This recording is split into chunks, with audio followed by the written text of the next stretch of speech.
Vamos a compartir la palabra. Otra vez me toca, ¿no? En este día tengo el privilegio de compartir la palabra de Dios, que para mí es todo un desafío y siempre es buscar y decir, Señor, ¿qué comparto? Y la palabra siempre va primero para uno, ¿no? Y en este caso me llevó toda la semana de meditar, de reflexionar en una palabra que corregía mi vida, corregía mi corazón. Y cuando hablo del corazón no estoy hablando del órgano, sino que en el corazón dice que se asientan las emociones, el intelecto, la voluntad, y Dios venía un poco, ¿no?, a confrontarme y a corregirme. Y lo más maravilloso de Dios, de su palabra, cuando nos viene a corregir, nos corrige con amor, con un amor perfecto. No es esa forma que nos señala, que nos acusa, que nos hace sentir mal, sino que es esa corrección maravillosa. Así que es mi deseo que a través de esta palabra Dios también pueda hablar, que usted pueda estar atento, que pueda disponer, ¿no?, su corazón. Y cuando hablo del corazón hablo disponer el intelecto, disponer las emociones, disponer la voluntad para escuchar la palabra de Dios. Así que bueno, vamos a orar y leemos. Amado Señor, te alabamos y te bendecimos en esta mañana. Maravilloso Dios, gracias por este día de vida que nos regalaste y que podemos estar en pie, Señor, y que podemos venir a este lugar. Y no queremos que sea una reunión más, queremos que tu Espíritu Santo esté hablando, esté sanando, esté confrontando, esté corrigiendo, estés haciendo lo que tengas que hacer en cada vida, que no salgamos igual de este lugar, Señor. Gracias por haber hablado a mi vida, gracias porque es un desafío y es llevar a la práctica esto, pero estoy segura, estoy confiada, Señor, tengo la certeza de que tu Espíritu está y tu Espíritu se glorificará, Señor. Así que dejamos este momento en tu presencia, en el nombre de Jesús. Amén. Segunda de Samuel, en el capítulo 11, vamos a leer una historia triste que le ocurrió a David, ¿no? Quizás por descuido. David era en ese momento el rey de Israel y David hacía una década aproximadamente atrás había sido ungido para ser el futuro rey de Israel. Creo que tenía 17 años, no lo sé. La cuestión es que Samuel, el profeta Samuel, es enviado por Dios para que unja a David como futuro rey de Israel. Y dice que David tenía un corazón conforme al corazón de Dios. Era un hombre, si bien era pastor y estaba ahí con las ovejas, era un hombre que estaba en comunión íntima con Dios y eso agradaba a Dios.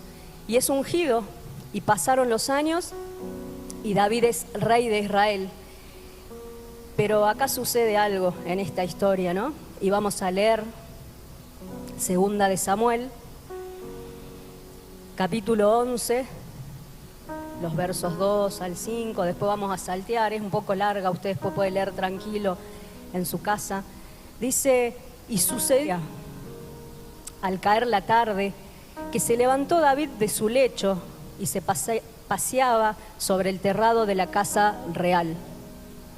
Y vio desde el terrado una mujer que se estaba bañando, la cual era muy hermosa. Envió David a preguntar por aquella mujer y le dijeron, aquella es Betsabé, hija de Eliam, mujer de Urías Eteo. Envió David mensajeros y la tomó y vino a él y él durmió con ella. Luego ella se purificó de su inmundicia y se volvió a su casa. Y concibió la mujer y envió a hacerlo saber a David, diciendo, estoy encinta. Versículo 14.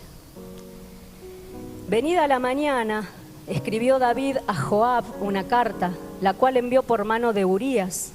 Escribió en la carta diciendo, poned a Urías al frente en lo más recio de la batalla y retiraos de él, para que sea herido y muera.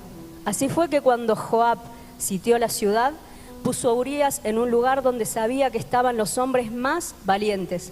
Y saliendo luego los de la ciudad, pelearon contra Joab y cayeron algunos del ejército de los siervos de David. Y murió también Urías Eteo. Versículo 26.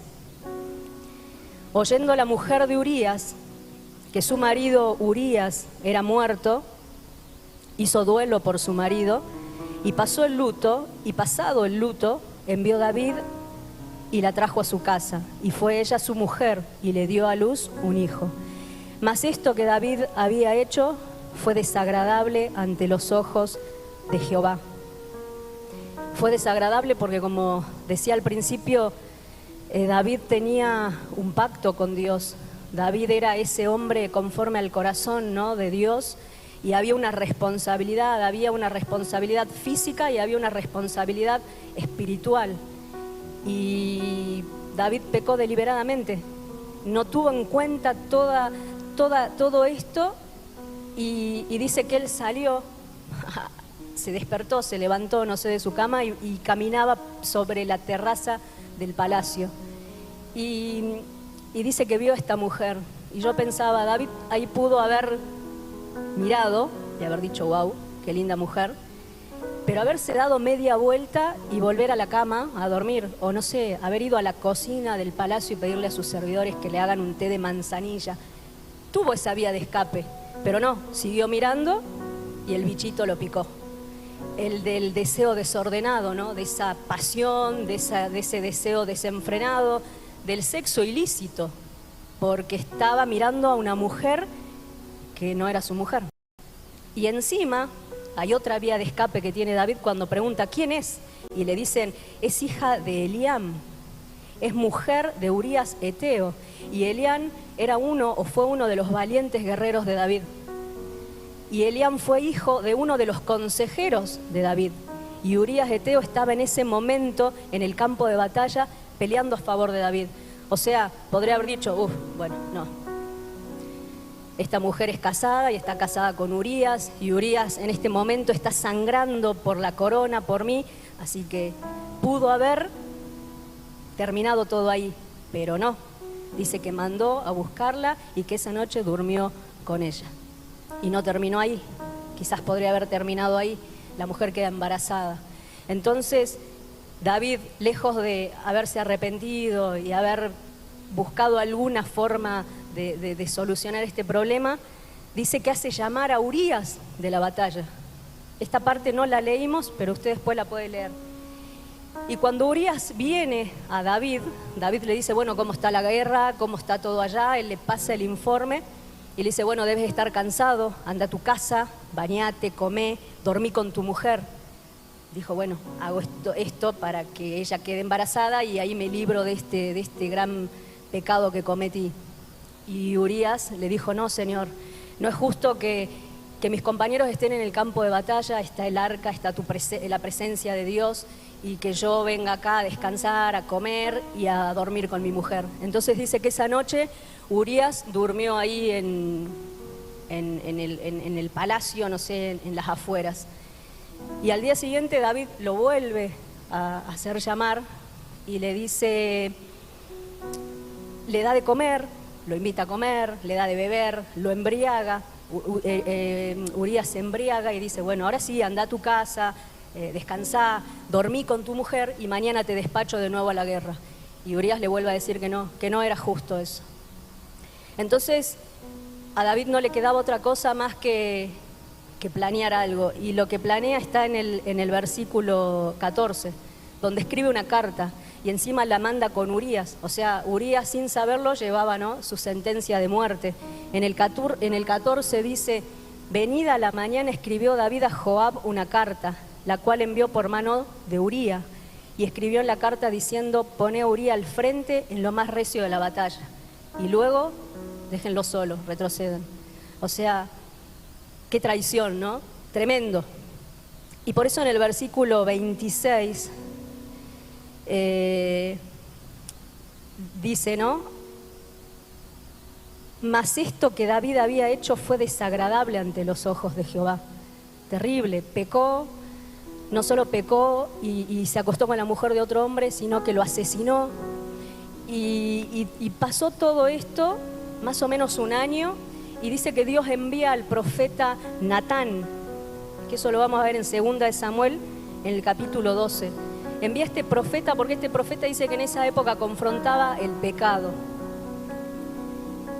Veamos qué dice. Ya había pasado un año, David había pecado deliberadamente. Por ocultar el primer pecado, pecó de nuevo y peor.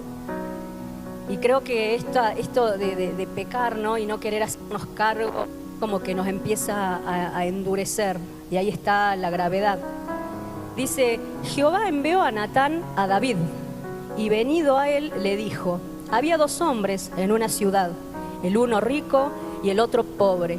El rico tenía numerosas ovejas y vacas, pero el pobre no tenía más que una sola corderita, que él había comprado y criado, y que había crecido con él y con los hijos juntamente, comiendo de su bocado y bebiendo de su vaso, y durmiendo en su seno. Y la tenía como a una hija. Y vino uno de camino al hombre rico, y éste no quiso tomar de sus ovejas y de sus vacas para guisar para el caminante que había venido a él, sino que tomó la oveja de aquel hombre pobre y la preparó para aquel que había venido a él. Entonces se encendió el furor de David en gran manera contra aquel hombre, y dijo a Natán, vive Jehová, que el que tal hizo es digno de muerte, y debe pagar la cordera con 4 tantos, porque hizo tal cosa y no tuvo misericordia. En el versículo 7 dice, entonces dijo Natán a David, tú eres aquel hombre. Así ha dicho Jehová, Dios de Israel, yo te ungí por rey sobre Israel, y te libré de la mano de Saúl, y te di la casa de tu señor y las mujeres de tu señor en tu seno. Además te di la casa de Israel y de Judá, y si esto fuera poco, te habría añadido mucho más. ¿Por qué pues tuviste en poco la palabra de Jehová, haciendo lo malo delante de sus ojos? Y a Urías heteo heriste a espada, y tomaste por mujer a su mujer, y a él lo mataste con la espada de los hijos de Amón, por lo cual ahora no se apartará jamás de tu casa la espada, por cuanto me menospreciaste y tomaste la mujer de Urías heteo para que fuese tu mujer. Había pasado ya un año y David estaba completamente ciego, endurecido, había desobedecido a Dios. De haber tenido, ¿no?, ese corazón conforme, hoy estaba que ni siquiera se dio cuenta cuando el profeta lo estaba confrontando y le estaba contando la historia de lo que él había hecho. Y lo más triste es que la profecía, ¿no?, acá Dios habla por medio del profeta y le dice, por cuanto hiciste esto, la espada estará sobre tu casa. El pecado es como una semilla que yo siembro hoy, y pasa el tiempo y esa semilla va a germinar, va a echar raíz y va a dar un fruto con el tiempo, quizás no en el momento. Y resulta que usted después puede leer todos los capítulos, el 11, 12, 13, 14, 15, y ahí está, cómo no, vino la espada sobre la vida de David. El pecado que él cometió no fue solamente sobre su persona, sino que se vio perjudicado su entorno, su familia, sus hijos, el reino también perdió, ¿no?, estabilidad. La palabra dice que el hijo que tuvo con Betsabé murió. David tuvo otros hijos porque tenía otras esposas también. Tamar era una de las hijas, fue abusada por uno de los hermanos, por Amón. Absalón, cuando vio lo que Amón había hecho, que había abusado de su hermana, lo asesinó. O sea, imagínense todas estas cosas, ¿no? Durísimo. Uno hoy lo cuenta como una historia, pero pasar todo lo que pasó David por una cosa que hizo, por un pecado. O sea, el pecado es ir en contra de las leyes de Dios. No es algo que lo hago y no pasa nada.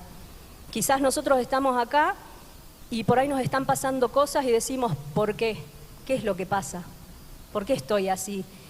Y hace 2 domingos atrás el pastor compartía, ¿no?, y eran preguntas que yo me hacía y decía, Señor, tengo que volver a tu palabra y recordar, porque yo no sé cuándo el ataque o lo que me está pasando es espiritual, diabólico, del enemigo de mi alma, cuándo el ataque que estoy viviendo es natural o cuándo el ataque es porque yo, por mis malas decisiones.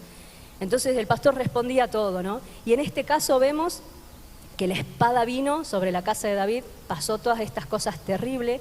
Este Absalón, luego de matar a su hermano por haber abusado de Tamar, se levanta en contra de su padre, usurpa el trono, que David tiene que huir de Jerusalén, y por un tiempo él está ahí al mando.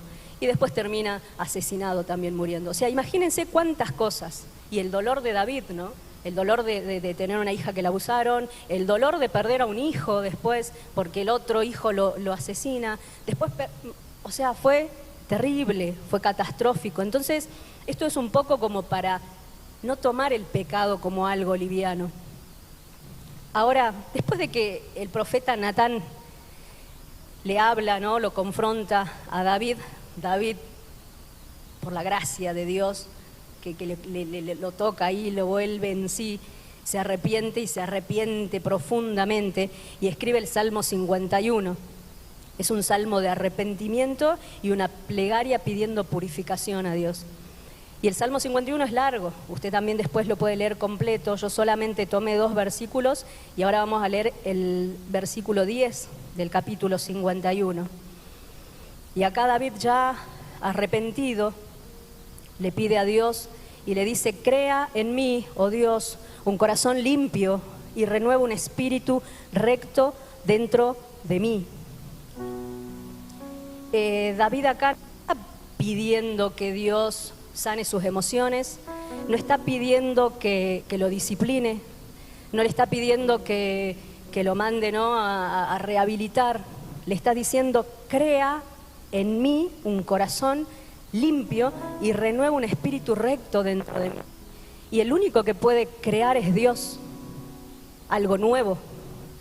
El único que puede hacer eso es Dios, y Él lo sabía, y por eso se arrepiente hasta ahí, hasta decirle: necesito una regeneración, Señor.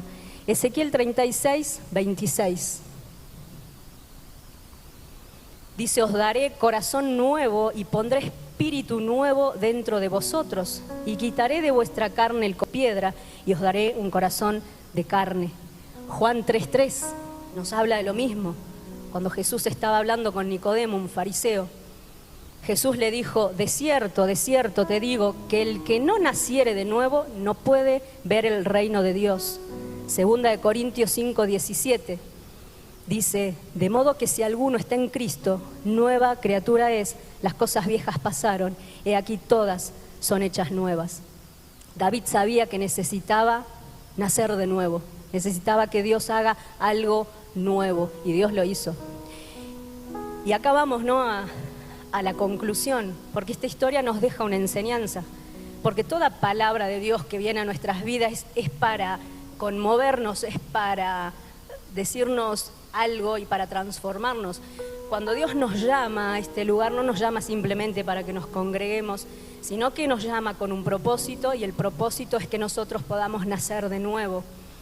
Primero que nada, Dios nos justifica, porque dice que por cuanto todos pecamos, estamos todos destituidos de la gloria de Dios, estamos todos condenados. Entonces, lo primero que Dios hace cuando nos llama es justificarnos. Nosotros reconocemos que somos pecador, Dios nos limpia, nos perdona, todo el prontuario, ¿no?, de todos los delitos y pecados que tenemos desaparece, y tenemos la vida eterna. Dios nos da la vida eterna. Ahora, luego, Dios viene a regenerarnos. ¿Qué quiere decir esto? Tengo que nacer de nuevo. Como Jesús le dijo a Nicodemo: de cierto te digo que si no naces de nuevo, no podés ver el reino de los cielos. Y esto mismo le pasó a David. Él necesitaba, ¿no?, esa nueva vida, y nosotros necesitamos esa nueva vida. Sin esa nueva vida es imposible que podamos agradar a Dios. Siempre vamos a ir y vamos a violar las leyes de Dios, porque solos no podemos. Si bien Dios nos creó a su imagen y semejanza y puso la moral en nosotros, y sabemos qué está bien y qué está mal, muchas veces nos cuesta hacer lo que está bien. Y podemos ser buenos un poco, podemos perdonar un poco, podemos tener un poco de misericordia, pero hasta ahí nomás, es limitado, porque nuestro corazón es así, es engañoso, es perverso. Ahora, cuando Dios nos regenera y nos hace nacer de nuevo, ya no estamos solos. Hay una naturaleza, y es la naturaleza de Dios, y es la que nos permite poder realmente perdonar, poder realmente amar. ¿Amén? Y eso es lo que Dios quiere con nosotros. Ahora, después de la regeneración esta, viene la santificación. Yo no soy perfecta, yo le sigo errando al blanco, pero dentro mío hay un corazón contrito, humillado, un corazón que dice: Dios, perdón porque te fallé, y en el momento me arrepiento. No puedo pecar deliberadamente, no puedo hacerlo porque está el Señor ahí que me amonesta y yo reconozco, y eso está bueno. Sin eso es imposible poder arrepentirse. Entonces lo importante es eso, es poder reconocer, porque me pueden señalar, como me dicen muchas veces, y vos, cristianita, cuando me mando alguna, y farisea, sí, no me importa, pero en mi corazón ahí me humillo delante de la presencia de Dios y Dios me perdona y Dios me santifica, y la santificación es un día a la vez, todos los días, hasta el día que venga Cristo por nosotros. No es que terminó la obra, estamos en un proceso progresivo de ir cambiando, de ir mejorando. ¿Para qué? Para agradar a Dios. ¿Para qué? Porque ese es el propósito de Dios, cambiarnos, transformarnos. Amén.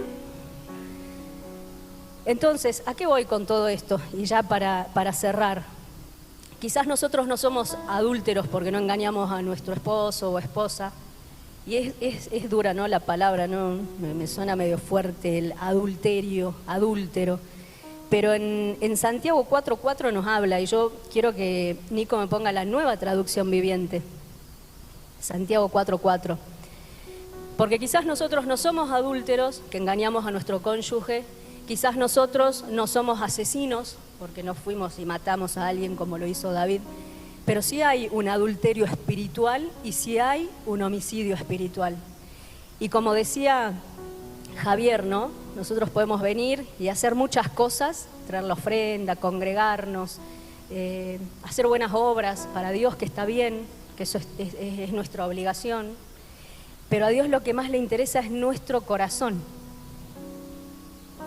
¿Cómo está nuestro corazón? ¿Qué dice en Santiago 4:4? Adúlteros, ¿no se dan cuenta que la amistad con el mundo los convierte en enemigos de Dios? Lo repito, si alguno quiere ser amigo del mundo, se hace enemigo de Dios.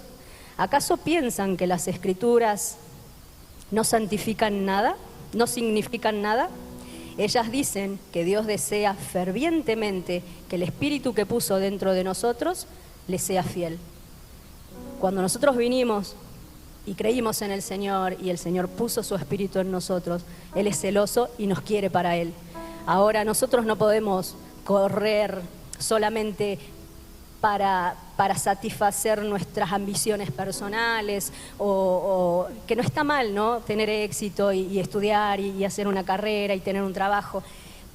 Pero acá habla del adulterio espiritual cuando yo pongo cualquier cosa en el lugar que va Dios. Mi responsabilidad es tener esa relación con Dios, como yo decía, para que Él me pueda santificar diaria, de leer su palabra, de estar en comunión con Él, no solamente de leer su palabra, de llevarla a la práctica, como nos dice Santiago 1:22, no solamente ser oidores, sino hacedores, sino tampoco sirve de nada. No sirve de nada, como decía Javier, venir y traer las ofrendas y yo estoy lleno de, vivo mi vida, a Dios no le doy ni tiempo. Que también tengo ese versículo en Mateo 5:21, que es la continuidad, ¿no?, de lo que hablaba de la ofrenda. Mateo 5:21 dice: oíste que fue dicho a los antiguos, no matarás, y cualquiera que matare será culpable de juicio. Pero yo os digo que cualquiera que se enoje contra su hermano será culpable de juicio, y cualquiera que diga necio a su hermano será culpable ante el concilio, y cualquiera que le diga fatuo quedará expuesto al infierno de fuego. O sea, el Señor condena cuando nosotros criticamos, murmuramos, señalamos a aquel pecador. Eso es homicidio. Y sin querer estamos pecando y estamos violando las leyes de Dios. Y no creamos que vamos a poder pecar deliberadamente, así como lo hizo David, que pensó que iba a tapar su pecado y no iba a pasar nada. Dios lo sabe y Dios no quiere eso. Dios lo descubre, pero para poder restaurarnos, para que nosotros podamos arrepentirnos y para que nosotros podamos decirle a Dios: crea en mí un corazón nuevo. Yo me equivoco y tuve que decirle: Dios, ¿dónde está la palabra que dice crea en mí un corazón limpio? Y me llevó al Salmo 51 y me llevó a ver toda esta historia que le pasó a David. Entonces Dios quiere eso para nosotros. Yo no sé cuál es el pecado. Quizás ya estamos insensibles. Quizás tomamos todo muy liviano y creemos que no pasa nada, que eso... No, es pecado. El no darle lugar a Dios, el no tener la comunión con Dios, el no hacer lo que Dios nos dice, es pecado. el hablar, el criticar, el murmurar, el no perdonar, es pecado de homicidio, lo dice acá la palabra, ¿no? Entonces nosotros necesitamos arrepentirnos y pedir la regeneración a Dios. El Salmo 51, 17, que es el otro versículo que quería tomar, dice que los sacrificios de Dios son el espíritu quebrantado, que al corazón contrito y humillado no desprecia. A Dios le interesa el corazón que reconoce, el corazón que se humilla, el corazón que dice, sí, yo le erro al blanco bastante seguido y yo necesito, Dios, que vos me ayudes. Porque el que yo peque no es que me perjudico yo, perjudico mi entorno y hago mal hasta más allá. Entonces es necesario que vamos, ¿no? Y que reconozcamos esto. El sacrificio de Dios son el espíritu quebrantado, al corazón contrito y humillado no desprecias tú. Hacer cosas, como decía Javier, ¿no? Traer la ofrenda, hacer muchas actividades, está bien, pero eso no es lo que Dios quiere. Dios quiere ese espíritu quebrantado, esa transformación que le podamos pedir, Dios, cámbiame, quiero un nuevo corazón. Salmo 139, 23 y 24, ese no lo tengo acá. ¿Qué dice el Salmo 139? También lo escribió el rey David. Dice, examíname, oh Dios, y conoce mi corazón. Pruébame y conoce mis pensamientos. Y ve si hay en mí camino de perversidad y guíame en el camino eterno. Hablaba con un hermano sobre este salmo y decía qué desafiante, ¿no? Y qué valentía tener que decirle, a ver, Señor, vení, probá mi corazón, fíjate a ver qué hay, si hay camino de perversidad. Y si es así, bueno, guíame por el camino eterno. Y el camino eterno es ese camino de rectitud, ese camino de respetar a Dios, de reconocer a Dios en nuestras vidas y de querer ser cambiados realmente. El Señor quiere cambiar el corazón de piedra por un corazón de carne. Amén. Yo quiero que nos pongamos de pie y que podamos orar. Yo no sé si nuestro pastor quiere orar, quiere decir algo.